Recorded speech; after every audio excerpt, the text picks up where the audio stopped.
Hoje à noite, eu quero que você abra comigo em Marcos, o quarto capítulo. O quarto capítulo de Marcos, começando com o versículo 15. E no mesmo dia, quando a noite chegou, Jesus disse a eles: vamos passar para o outro lado. E quando eles despediram a multidão, levaram ele, como estava no barco, e havia também com ele outros pequenos barcos. E surgiu uma grande tempestade de vento, e as ondas batiam no barco, de modo que ele já estava cheio. E ele estava na parte de trás do barco, dormindo em um travesseiro. E eles o acordaram e disseram: mestre, você não se importa que pereçamos? E ele se levantou e repreendeu o vento e disse ao mar: acalma-te, emudece. E o vento cessou, e houve uma grande calmaria. E ele disse a eles: por que vocês estão tão temerosos?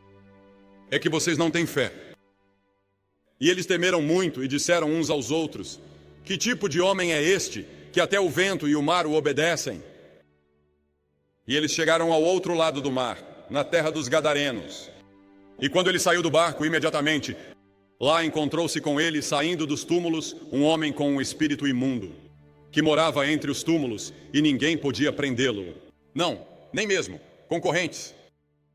Porque ele tinha sido muitas vezes amarrado com grilhões correntes, e as correntes tinham sido arrancadas por ele, e os grilhões se quebraram em pedaços.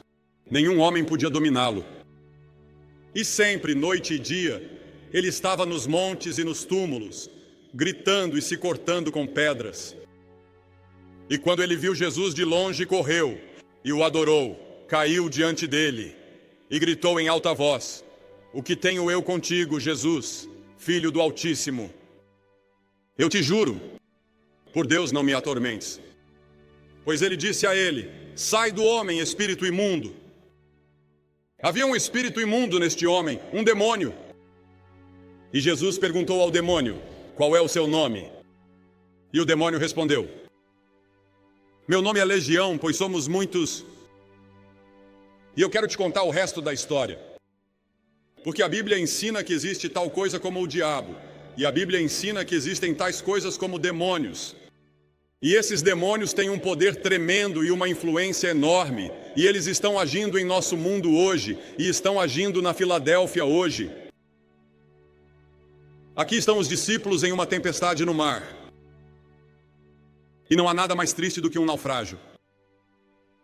Mas o naufrágio mais triste e trágico de todos é o naufrágio de uma alma humana. Cristo disse: pois que aproveita ao homem ganhar o mundo inteiro e perder a sua alma. Ele estava comparando o mundo com a alma. Ele disse: sua alma, seu espírito, é mais valiosa. Então todo o resto do mundo junto, como isso pode ser? Toda a riqueza que existe neste mundo não é tão valioso aos olhos de Deus quanto a sua alma. Sua alma é a parte que vive para sempre. Quando você nasceu uma alma viva, um espírito vivo. E essa parte de você vai viver para sempre. Nada você possa fazer. Você nasceu para viver para sempre. Agora, a eternidade, a casa ser um inferno. Ou pode ser o céu, mas você vai viver. E cabe a você decidir qual caminho da vida você vai seguir. Jesus disse: existem dois caminhos. Há um caminho largo que leva à destruição e um caminho estreito que leva à vida eterna. E você tem que fazer uma escolha. Agora mesmo, na história que lemos, este barco com Jesus e os discípulos chega à praia. E de repente eles ouvem esses gritos selvagens. Eles veem um homem em um estado terrível, correndo em direção a eles. Ele está desleixado, seu corpo está nu, ele tem cortes, está sangrando.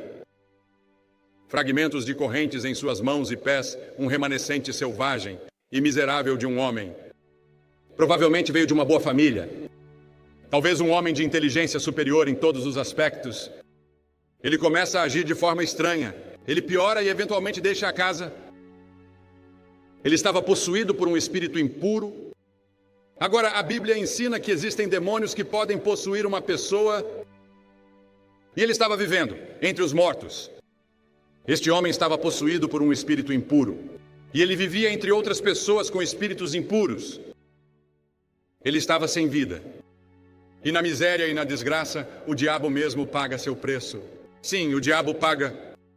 Você viver de Deus. Você viver em boa casa. Você pode ter tudo que traz prazer, felicidade e dinheiro, mas lá no fundo você não tem certeza de que conhece Cristo. Tem algo errado. Eventualmente, o diabo vai te pagar porque você negligenciou Cristo. E entregou sua vida ao diabo, mesmo que você não quisesse. Você simplesmente fez isso por negligência. Vê, você está em tormento. Sua consciência em tormento.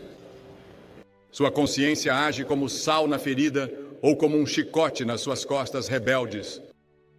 O que eu tenho a ver contigo, Jesus, tu, Filho do Deus Altíssimo, não nos atormentes. Muitas pessoas dizem, o que eu tenho a ver contigo? Foi isso que esse homem disse. O que tenho a ver contigo? Um homem rico diz que a religião é para as pessoas pobres. Um homem intelectual diz que é para os não educados. O homem comum diz que não consigo entender isso. O radical diz que não é revolucionário o suficiente. Quer você goste ou não, um dia você terá algo a ver com Deus no julgamento. Todo joelho se dobrará diante de mim e toda língua confessará que Ele é o Cristo. Quer você goste ou não, um dia você se dobrará.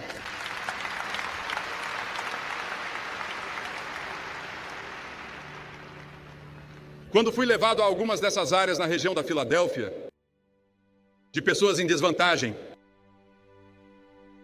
pessoas que não têm tanto quanto talvez algumas outras pessoas, talvez alguns deles envolvidos em certos tipos de crimes, mas são pessoas nos subúrbios, assim como eles.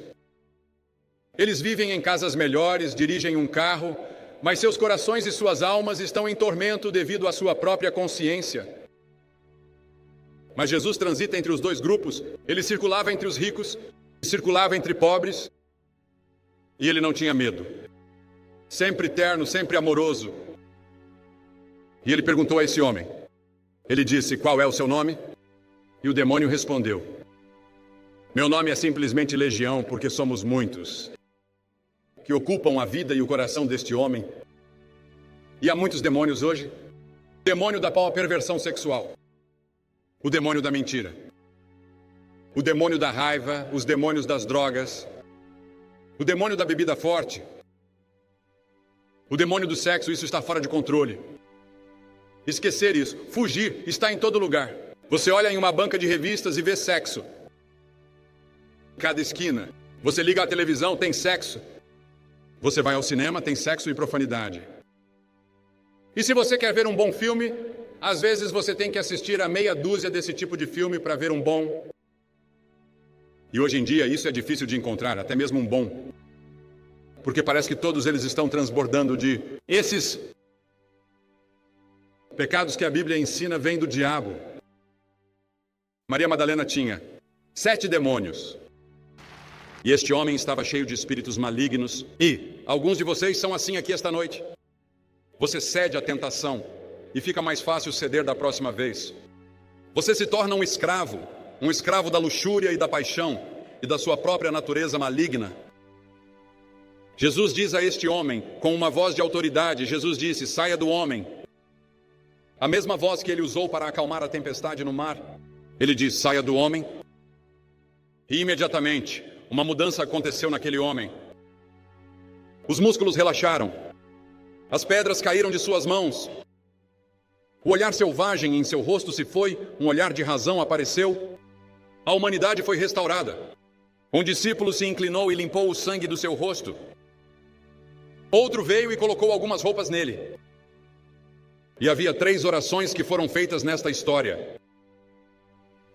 Apenas uma foi respondida. A primeira oração veio dos demônios. Havia 2.000 porcos que estavam se alimentando. Nos campos lá em cima do penhasco, e eles eram vigiados por pastores, e os demônios disseram a Jesus, mande-nos para os porcos. E eu muitas vezes pensei comigo mesmo como deve ser horrível a existência do inferno. Se você quer viver em um porco em vez de no inferno, Orações trágicas. O inferno deve ser horrível se os demônios imploram Cristo para enviá-los aos porcos. É uma lição terrível para nós aprendermos. O inferno é chamado na Bíblia muitos nomes. É chamado de uma tempestade horrível no Salmo 11. É chamado de um lugar de tristezas no Salmo 18. É chamado de um lugar de lamento. Em Mateus 13 é chamado de um lugar de choro. Em Mateus 8 é chamado de um lugar de tormento.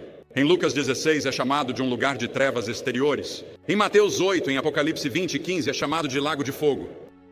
O que essas coisas signifiquem? Terrível. Será a separação de Deus. Isso é o inferno, estar separado de Deus. E você pode ter inferno nesta terra. E você está vivendo no inferno agora porque estão separados de Deus.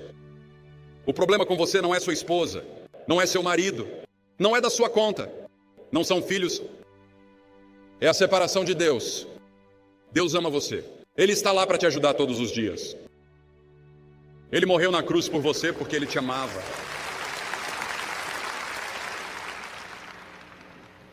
E então a segunda oração foi a oração do povo. Eles correm para a cidade para informar as pessoas que uma terrível catástrofe aconteceu com os porcos. É daí que eles tiravam seu sustento, daqueles porcos, daqueles suínos. Eles viram o homem transformado, mas tudo o que podiam pensar era na perda de dinheiro. Eles pediram a Jesus deixar seu país. Deixe-nos em paz. O dinheiro que usamos para nossos prazeres e nosso sustento. Agora aqui Jesus estava pronto para trazer cura e salvação para toda aquela região.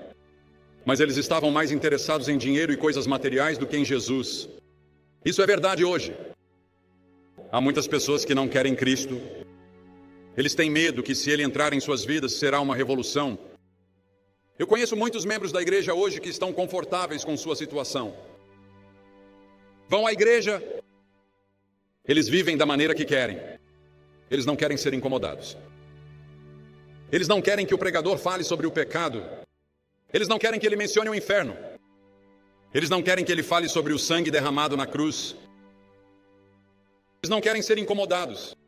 Eles não querem ser informados de que precisam se arrepender de seus pecados e receber Cristo como Salvador pessoalmente. Eles acham que está tudo bem. Eles foram batizados, assim como eu fui na igreja.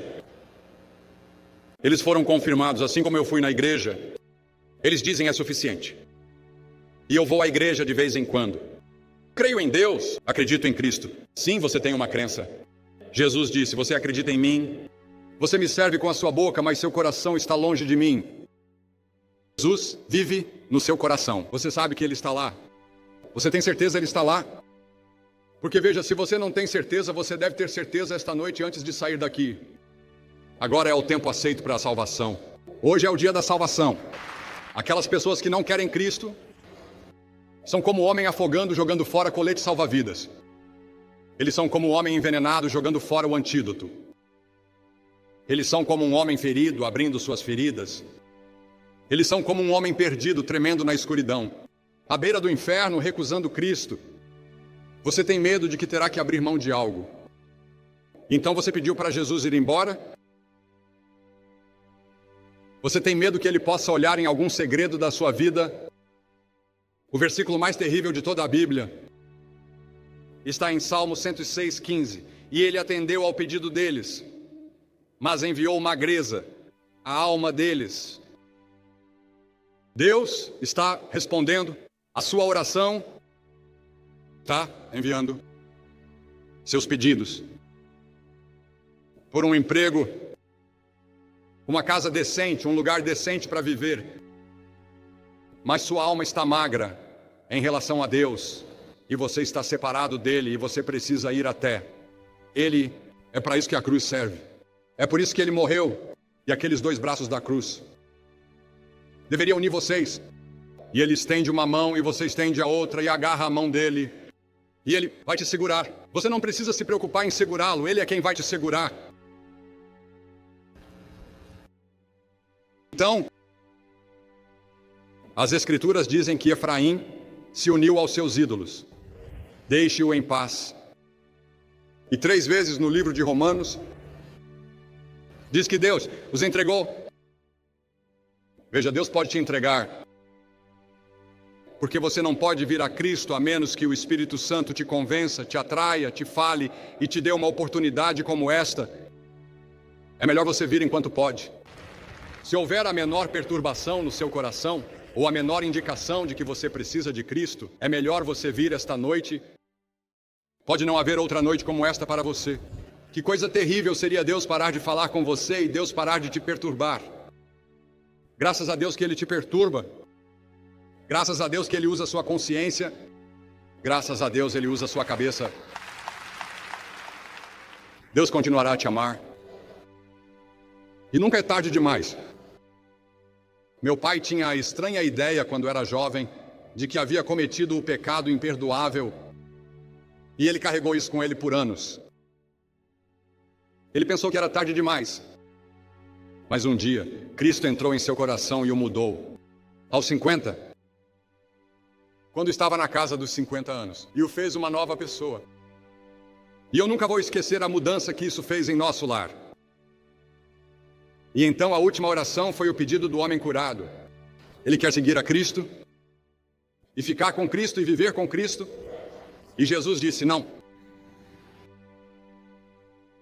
Vá. Volte para a rua onde você mora. Volte para seus amigos. Volte para o seu bairro. Volte para a sua comunidade e conte a eles as grandes coisas que o Senhor fez por você. E ele teve compaixão dele. Você vê, nós devemos voltar para casa esta noite e contar às pessoas o que Deus fez por nós. Porque Cristo vai fazer algo por você esta noite que você nunca esperou antes de vir aqui. Você pode ter uma vida nova quando sair deste estádio. Você diz: pode acontecer tão rápido. Acontece tão rápido. Você sabia que toda pessoa que Jesus chamou, Ele chamou publicamente? Agora Nicodemos veio até Ele à noite, eu sei disso. Mas cada um que Jesus chamou e transformou e mudou, foi de fato instantâneo. Foi público. E eu vou te pedir para se levantar do seu assento e vir dizer hoje: quero meus pecados sejam perdoados. Eu quero saber que vou para o céu. Eu recebo Cristo no meu coração pela fé. Eu me arrependo dos meus pecados. Havia 3 coisas que este homem tinha. Ele tinha descanso. Vinde a mim todos os que estáis cansados e sobrecarregados, e eu vos aliviarei, disse Jesus. Ele agora estava vestido porque antes estava nu, como Adão e Eva. E você e eu estamos nus diante de Deus. O pecado nos deixa nus. E Cristo forneceu as roupas no Calvário. E estamos vestidos com a justiça de Deus. E quando Deus olha para mim, Ele não vê Billy Graham. Ele não vê o coração maligno que eu tenho. Ele não vê os pecados que eu cometi. Ele vê a justiça de Jesus Cristo, porque estou vestido com a sua justiça. Pela graça vocês são salvos, não por obras, para que ninguém se glorie. Deus te dá, mas vem pelo caminho da cruz. Você sabe que Cristo vive em você esta noite? Se eu tivesse uma dúvida no coração, não me faria sair deste estádio até que eu descobrisse. Porque é muito perigoso. De que adianta um homem ganhar o mundo inteiro, mas perder a sua própria alma? E então ele teve razão. Ele voltou a si, ele estava juízo perfeito. O pecado destrói a mente e distorce a mente. E muitas pessoas têm uma insanidade moral. Então, Cristo, Ele pode purificar e Ele pode mudar. E Ele fará isso por você esta noite, se você deixar. E eu vou pedir que você se levante do seu assento agora e venha ficar na frente. Publicamente e abertamente eu digo: eu quero ter certeza de que você pode ser um membro da melhor igreja da sua comunidade. Você pode ser visto como uma boa pessoa, mas não tem certeza de como está e gostaria de ter certeza. Eu vou pedir que você venha, especialmente você que está aqui na galeria superior, porque leva 1 minuto ou 2 a mais. E depois que todos vocês vierem e ficarem aqui, eu vou dizer uma palavra a vocês, fazer uma oração com vocês e dar literatura para ajudar vocês na sua futura vida cristã. Esta noite, você vem homens, mulheres, jovens, pais, mães, quem quer que você seja, avós. Vou pedir que ninguém saia do estádio agora. Eu sei que algumas pessoas vão querer ir embora e sair na frente de todo mundo, mas este é o momento sagrado. Você se levanta e vem e se certifique.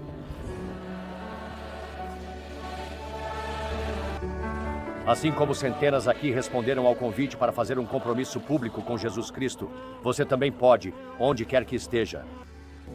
Você pode fazer esse compromisso onde estiver, em um quarto de hotel, em um bar, na sua casa, onde quer que você esteja. Basta dizer: sim, Senhor Jesus, venha ao meu coração, perdoe meus pecados. Eu te recebo no meu coração pela fé. Se fizer isso, Ele virá e estará lá, porque Ele te ama. É minha oração que muitos façam esse compromisso esta noite.